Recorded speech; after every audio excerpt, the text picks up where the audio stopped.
Please welcome our friend Charlie Kirk.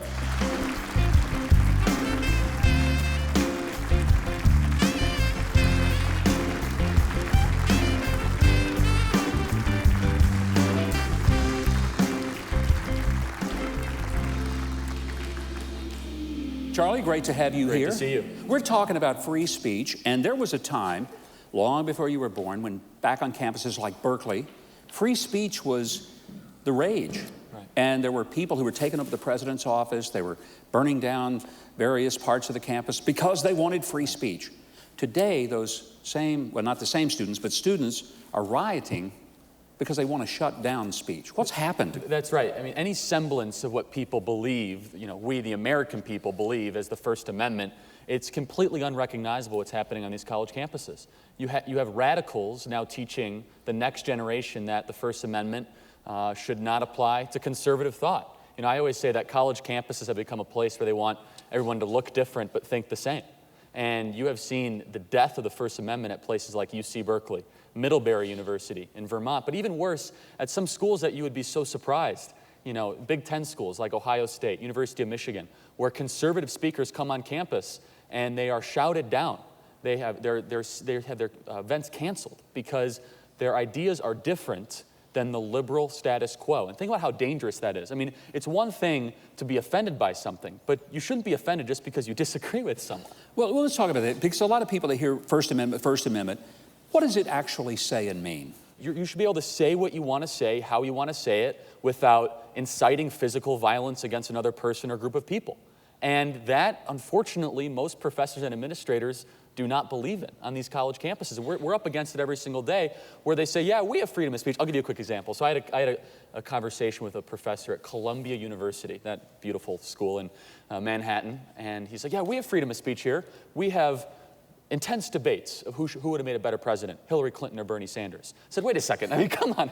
That's your idea of free speech, is what level of liberalism is best for this country? The point being is, in real terms, we conservatives are now carrying the torch for the First Amendment on college campuses. The left, they know that if conservative ideas are given a platform on college campuses, students actually end up about 50-50 or somewhere in the middle. So instead of allowing free speech to happen, they want to stifle any semblance of a conversation. Now, Charlie, one of the excuses that is given is that a lot of people say, well, conservative speech is hate speech. So what is hate speech, and how do we know when we see it? Yeah, the Supreme Court has ruled that hate speech is actually protected by the First Amendment, but conservative speech is really not hate speech. They consider, if you say the phrase, "Make America Great Again," that is hate speech on college campuses. In fact, in the UC system, in University of California system, if you say the phrase, "America's the greatest country in the history of the world," that could be deemed a hate comment against immigrants, international students. The point being, it's so subjective, is that they're able to pick and choose what words and phrases and groups actually are allowed to speak freely on college campuses, but it's never the liberal groups. They say, if you say Donald Trump is a Nazi, oh, that's free speech. If you say, Hillary Clinton would not make a good president, well, that's hate speech. Of course, it's so subjective. So, Charlie, you're in your 20s, you're a millennial, you're not out there wanting to burn the campus down to keep somebody from being able to speak. What's wrong with you? Well, I love this country, and I'm not the only one. It's really interesting. Thank you for the question, by the way. It's amazing how many young people we see rising up that thought they were liberals, thought they were on the left, and they wake up and they say, this is complete nonsense. I don't believe in every single point on the conservative or Republican side, but I don't want to shut up someone just because I might disagree with them. And here's the funny thing is, I will fight to the death for a socialist to be wrong on a college campus. I will fight to the death for a communist to come and give a guest lecture. Why can't the leftist students be okay with one conservative speaker to come on campus for a voluntary 30-minute lecture? That's an important point, because I think that historically, we've always said that the real antidote to speech that you don't like is more speech, not less. Don't, quench it, but open it up. Let more people come. Join the platform. Have something to say. Precisely. How are you doing that? You've got an organization, Turning Point USA. You're on 1,200 campuses across the country.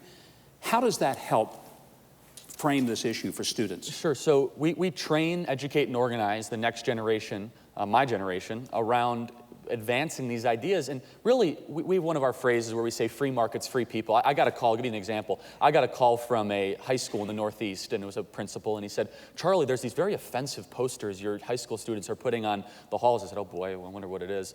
And he said, yeah, it's this phrase, America's the greatest country in the history of the world. It's very offensive to the immigrant students. I said, what are you talking about? So look, we're just going out, we believe America's the greatest country in the history of the world. Free markets are the best way to solve poverty, and the Constitution is the greatest political document ever written by man. We start chapters on college campuses. We train the next generation to effectively fight and defend our values. We're not trying to be offensive. I want to make that perfectly clear. We just speak the truth, and if someone finds it offensive, it's their problem, not mine. And then they have to go to a safe place. They have to go to a safe space or a free speech zone. Or, where there's puppies, Play-Doh, and popsicles for everybody, and they feel more comfortable. And cookies and cream. Absolutely, always. Well, Charlie, it's exciting to know that there are people in your generation who have not just accepted whatever has been thrown to them. I think that's very admirable, and I'm so glad your voice is out there. You've got a best-selling book, an incredible platform with your website and all that you're doing.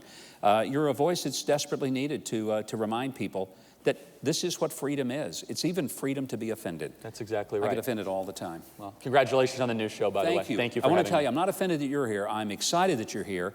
I want to also tell you that you can follow Charlie on social media, find out more about Turning Point USA at their website, which is tpusa.com. And I hope that you will check out what Charlie is doing, because I think it is admirable and deserves our salute. So Charlie, you get it. Keith, what's next?